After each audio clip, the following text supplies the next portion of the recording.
श्री महाप्रज्ञ गुरवे नमः।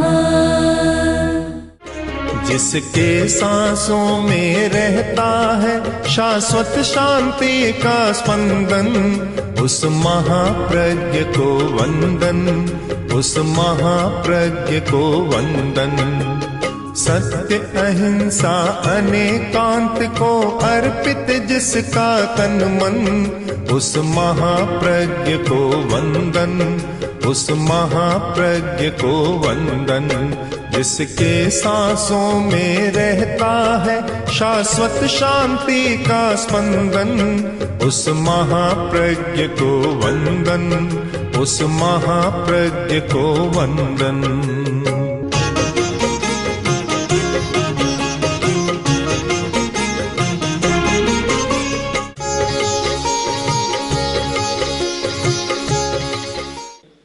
चलम ज्ञानम स्थिरम ध्यानम। चल अवस्था है वह तो है ज्ञान, क्योंकि पढ़ते हैं तब मन चल होता है, इंद्रियां भी चल होती है, भाव भी चल होता है। तो जो चलावस्था है, चंचल अवस्था है, वह है ज्ञान। स्थिरम ध्यानम। जब स्थिर हो अवस्था हो गई, मन की अवस्था स्थिर है, इंद्रियां भी शांत है, तो वह हो गया ध्यान। चलम ज्ञानम स्थिरं ध्यानम। पर ज्ञान ध्यान दोनों जरूरी है। ज्ञान के बिना भली भांति ध्यान नहीं किया जा सकता, और ध्यान के बिना ज्ञान का सम्यक ग्रहण किया नहीं जा सकता। दोनों का योग है। एक व्यक्ति के कोई कर्म का उदय हुआ या कोई परिस्थिति बनी, दुख की स्थिति बन गई, या असात वेदनीय कर्म का या अशुभ कर्म का उदय हुआ और दुख पैदा हो गया। अब दुख पैदा हो गया, यह तो एक घटना है। अब दुख होने पर क्या करे, यह चिंतन का विषय है। जो स्थिति आ गई आ गई, अब आगे क्या करे। किसी के प्रिय व्यक्ति का वियोग हो गया, बहुत सारे लोग आते हैं, किसी की पत्नी का वियोग, किसी के पति का वियोग, किसी के पुत्र का वियोग, ऐसे बहुत सारे लोग आते हैं।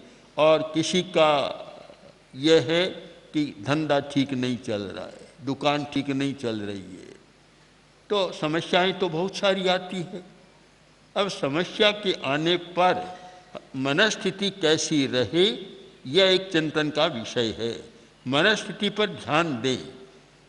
जो समस्या आए और मन वैसा ही बन जाए, तो फिर दुख से कभी छुटकारा नहीं हो सकता। समस्या जटिल हो, मन को जटिल न बनाएं, मन को सरल बना लें, दुखी न बने। समस्या अलग बात है, दुखी होना अलग बात है। समस्या की जटिलता होने पर भी जो व्यक्ति दुखी नहीं बनता, वह जल्दी समस्या का पार पा जाता है। और समस्या आई और दुखी बन गया, दिमाग भी निकम्मा हो जाता है और समस्या को भी सुलझा नहीं सकता। इसलिए अलग से समझें कि समस्या आने पर दुखी न बने। भगवती आराधना में एक बहुत सुंदर बात कही गई कि जो व्यक्ति कर्म का उदय होने पर अथवा परिस्थिति आने पर दुखी बनता है और दुख के प्रसंग में शोक करता है, वह क्या करता है कि हदमाकाश मुट्ठी हिम। मुट्ठियों में बल है, किसी दूसरे के मुक्का मारा तो लड़ाई शुरू हो गई। अब उसने सोचा मुट्ठियों में बल तो है, दूसरे के मुक्का लगाऊं तो लड़ाई होती है, तो मैं क्या करना चाहिए कि मुट्ठी तो मारूंगा, कहाँ का आकाश में मारता रहूँगा। हदम आकाश मुट्ठी हिंग, आकाश पर मुट्ठी मारते रहो, परिणाम क्या होगा? कोई समाधान नहीं, स्वयं की मुट्ठियाँ ही पीड़ित होगी और कुछ लाभ नहीं मिलेगा। एक आदमी ने सोचा कि घी निकालना है, पर दूध, दही, छाछ, दूध तो मेरे पास है नहीं, दही नहीं है कि मैं बिलोना करूं, निकालूं। कोई बात नहीं, माटा भर लिया पानी से और मथानी लेकर, झरना लेकर बिलोना करने लगा। कर रहा है, कोई आ गया, अरे क्या कर रहा है, कि घी निकाल रहा हूं। ये तो पानी है, कि पानी से ही घी निकालूंगा मैं। व्यर्थ का प्रयत्न, आकाश में मुट्ठी मारना व्यर्थ का प्रयत्न, और जल से मक्खन निकालने का प्रयत्न व्यर्थ का प्रयत्न है। कि तेल निकालना है, कोल्हू तो पड़ा है, बैल भी है, पर तिल नहीं है।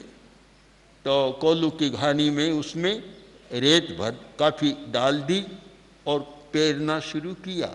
बैल घूम रहा है, यंत्र चल रहा है।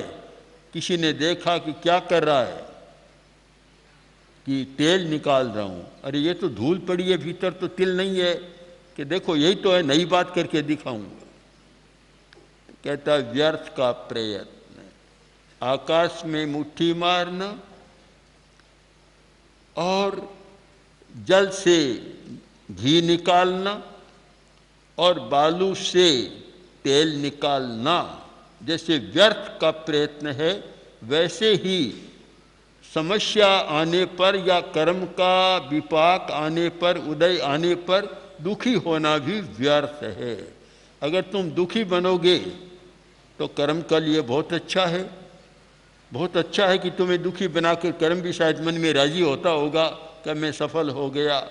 तुम दुखी नहीं बनो तो कर्म सोचता है मैं आया, विपाक में आया, परिस्थिति सोचती है मैं आई, पर सामने वाले पर तो कोई असर ही नहीं हुआ, तो वह व्यर्थता का अनुभव करेगी। कर्म व्यर्थता का अनुभव करेगा, परिस्थिति भी व्यर्थता का अनुभव करेगी और तुम सुखी बने रहोगे।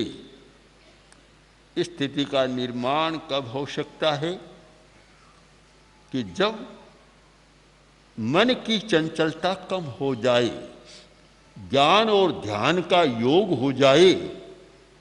कोरा जानता है और मन की स्थिति अच्छी नहीं है, तो फिर उल्टा हो जाता है। मन ठीक काम नहीं करता, ठीक सोच नहीं, विचार नहीं और न मन की स्थिरता। एक चाचा अपने भतीजे को पीट रहा था। कुछ बच्चों ने देख लिया। जब बाहर आया, बच्चे मिले, तो आज क्या हो गया, पिटाई क्यों हो रही थी? बोला अभी क्या बताऊं, कोई खास कारण तो नहीं था, पर पता नहीं चाचा ने मुझे पीट दिया। क्यों पीटा? कि चाचा ने कहा कि मेरे घर में तो पता नहीं क्या हुआ, सबकी आंख आई हुई है, आंख आई हुई है, परेशान कर रही है।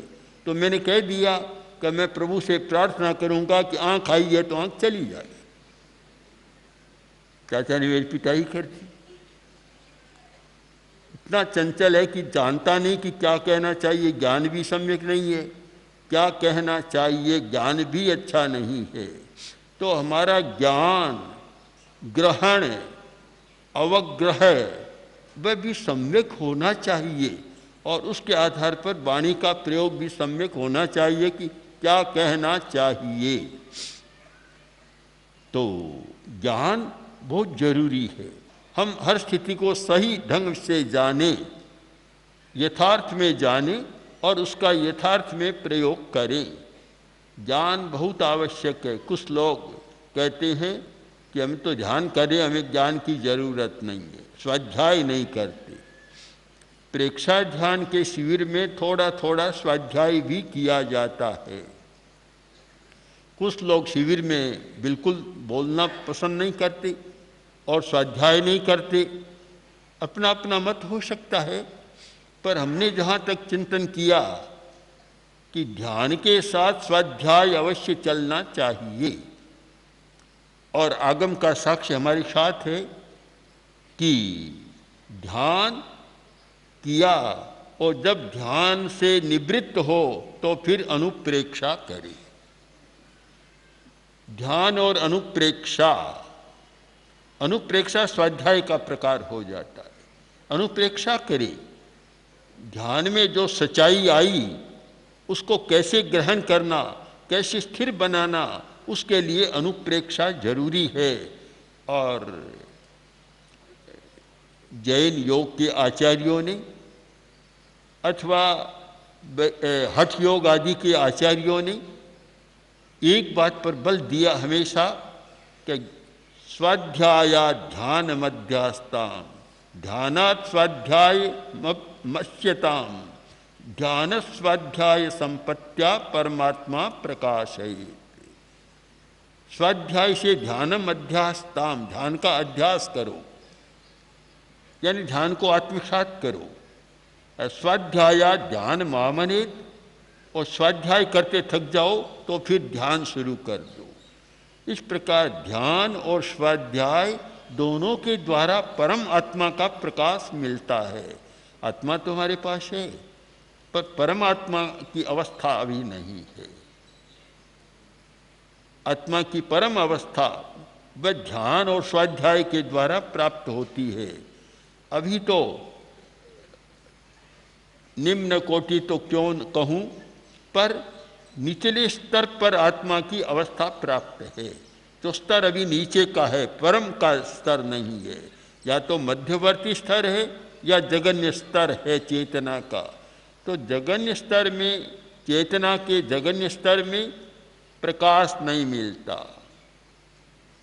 और चेतना के मध्य स्तर में कुछ प्रकाश का अनुभव होता है, किंतु पूर्ण प्रकाश का अनुभव होता है परम अवस्था में, जब चेतना की परम अवस्था है।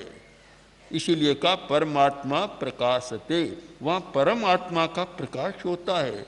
आत्मा के बारे में हम लोग नहीं जानते। आत्मा है, स्वयं है, और स्वयं आत्मा की व्याख्या करते हैं, पर आत्मा के बारे में नहीं जानते। और बहुत सारे लोग अपने आप को अस्वीकार भी करते हैं कि आत्मा नहीं है। यह एक बड़ा जटिल विषय है, और इसका कारण है कि जो सूक्ष्म होता है वह सदा चर्चा का विषय बना रहता है। स्थूल बात में कोई चर्चा नहीं होती, सामने है। हाथ में लाकर कोई आम रख दिया, संतरा रख दिया, साफ है। कोई पूछेगा तुम्हारे हाथ में क्या है, कि मेरे हाथ में आम है। कोई कहेगा मेरे हाथ में संतरा है। कोई कहेगा मेरे हाथ में आंवला है। जो दर्शन शास्त्र में हस्ता मलक का उदाहरण आता है कि जैसे हाथ में आंवला है वैसे देखो, क्योंकि स्थूल है, इसलिए वहाँ चर्चा का विषय नहीं बनता। चर्चा का विषय, संदेह का विषय वहाँ बनता है जहाँ सूक्ष्म होता है। सूक्ष्म और व्यवहित और विप्रकृष्ट, ये तीन संदेह के विषय बनते हैं। एक तो सूक्ष्म है, इतना सूक्ष्म है कि पता ही नहीं चलता। मैं बैठा था और पट्ट पर एक लगा कि कोई लंबी लकीर सी है, इतनी पतली, जैसे कोई पतला धागा हो, बहुत पतला धागा। तो मैंने संतों से कहा कि ये क्या पड़ा है, साफ कर दो। उन्होंने जैसे ही हाथ पास में किया और वह उड़ गया। इतना पतला जानवर, इतना छोटा, इतना पतला।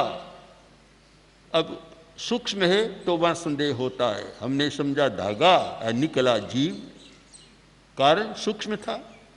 सूक्ष्म के बारे में संदेह होता है, विपर्यास होता है। जो तर्क शास्त्र के, दर्शन शास्त्र के तीन शब्द हैं, उनमें संशय, विपर्यय और अनध्यवसाय। सूक्ष्म के बारे में संशय होता है, स्थूल के बारे में कोई संशय की बात नहीं रहती, साफ है। जहाँ सूक्ष्म है वहाँ संशय हो जाएगा। विपर्यास, विपर्यास भी होता है, यानी कुछ है कुछ मान लिया जाता है तो धागा मान लिया जीव है तो जीव मान लिया धागा है। यह विपर्यास, विपर्यय, यह सूक्ष्म के बारे में होता है। और दूसरी बात व्यवहित, व्यवहित के बारे में होता है, यानी बीच में कोई व्यवधान आ गया, हम ठीक नहीं पकड़ पाते। एक भाई ने कहा कि मैं एक मेरे मित्र को लाता हूँ और वह प्रेत आत्मा से साक्षात्कार करा देगा। प्रेत आत्मा आ जाएगी। हम लोग बैठे और एक छोटी कोठरी थी सामने, उसमें उसने सारी व्यवस्था की, कुछ रखा और कुछ कपड़ा ओढ़ा दिया, व्यवधान कर दिया। अरे उसने कहा कि अब आ गया, जो इतना था इतना लंबा हो गया है। अब व्यवधान था, बीच में साक्षात नहीं था, बीच में कपड़े डाल दिए। हमें क्या पता बीच में कौन आया और कौन बैठ गया, वहाँ कैसे हुआ। जहाँ व्यवधान होता है यानी पर्दा बीच में होता है, वहाँ संदेह होने का अवकाश रहता है और विपर्य भी होता है। तो सूक्ष्म, व्यवहित और तीसरी बात है विप्रकृष्ट, दूरी। दूरी के कारण भी ऐसा होता है कि वहाँ संशय और विपर्य हो सकता है। जहाँ दूरी है, आप कभी सड़क पर खड़े होकर देखेंगे कि जहाँ आप सड़क पर खड़े हैं वहाँ 15 फुट की सड़क है और आधा किलोमीटर 1 किलोमीटर की दूरी पर देखिए, आपको ऐसा लगेगा कि दोनों किनारे मिले हुए हैं। यह विपर्य क्यों हुआ? दूरी के कारण विप्रकृष्ट है। इसलिए जब दूरी होती है और बात को ठीक नहीं पकड़ा जाता तो फिर यह संशय होता है। रेल जा रही थी, एक बड़ा आदमी बैठा था, उसके साथ 1-2 बच्चे बैठे थे। तो बच्चों ने कहा, चाचा ये वृक्ष क्यों भाग रही? भाग रही है, एकदम दौड़ रही है। जब रेल पर चलते हैं, तेज गति से रेल दौड़ती है तो ऐसा ही लगता है कि हम तो बैठे हैं, वृक्ष दौड़ रही है। मैं भी जब छोटा था तो हमारे गांव में तो रेल थी नहीं, किंतु जब कभी ननिहाल सरदार शहर जाते और कभी कभी चढ़ने का काम पड़ता रेल पर, ज़्यादा तो काम पड़ता ऊँट पर चढ़ने का ही, तो कभी कभी जब चढ़ते तो ऐसा लगता, मेरे मन में भी आया कि वृक्ष क्यों दौड़ रही है। मुझे नहीं पता कौन दौड़ रहा है, पर मन में तो ये आएगा देखने वाले के कि वृक्ष दौड़ रहे हैं। तो पूछा, मैंने पूछा नहीं, उसने पूछ लिया। तो चाचा ने कहा, तुम समझते नहीं हो, देखो रात होने वाली है, ये भी बेचारे डर रहे हैं कि जल्दी घर में चले जाएं, इसलिए दौड़ रहे हैं सारे के सारे।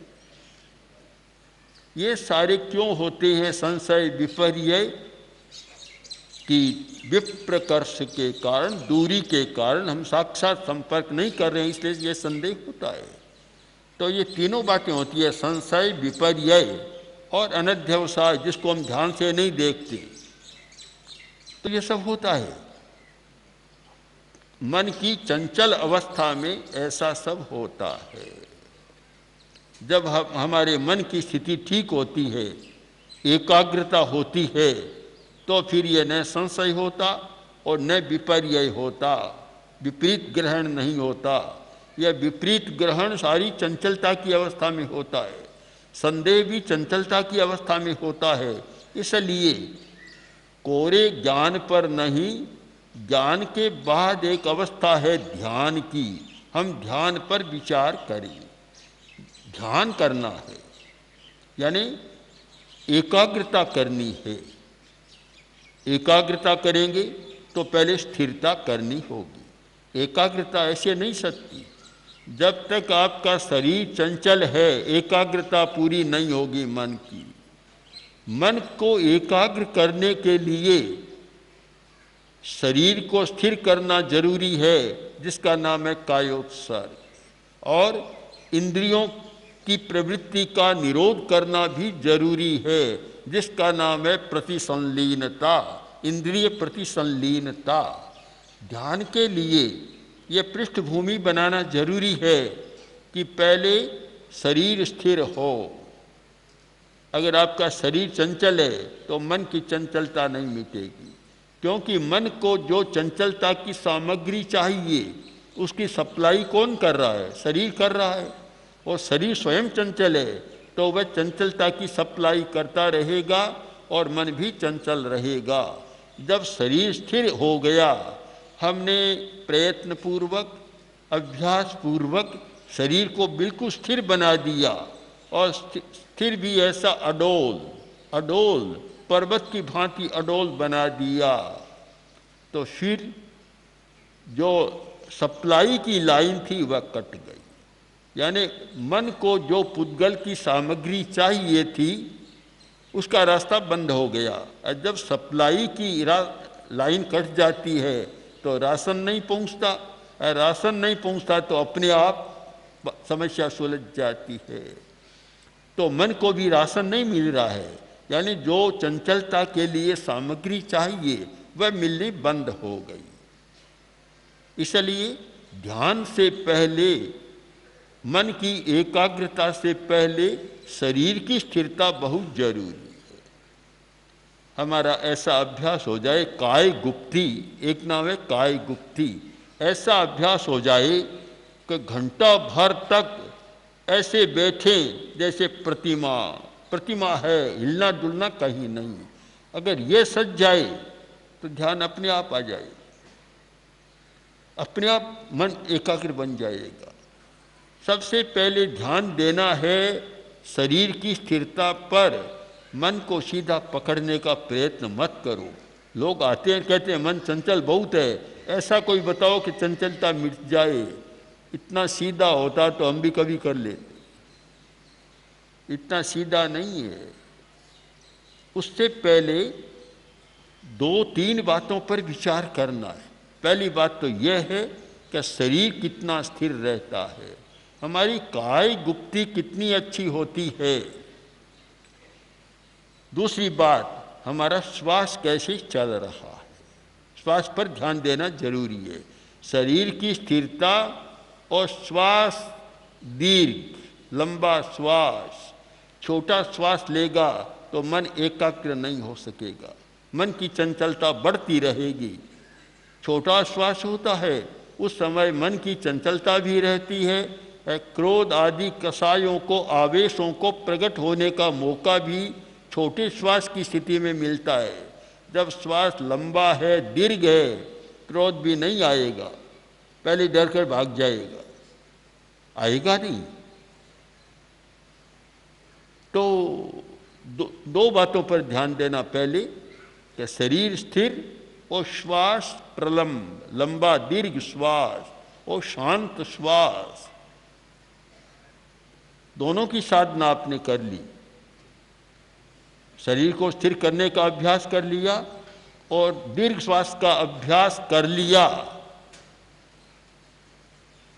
और फिर आंतरिक शांति की अनुभूति हो गई। जब ये 2 होते हैं तो तीसरी बात हो जाती है। तो अब आप मानिए कि मन की एकाग्रता की हमारी पृष्ठभूमि तैयार हो गई, हमारी आधार भूमि तैयार है।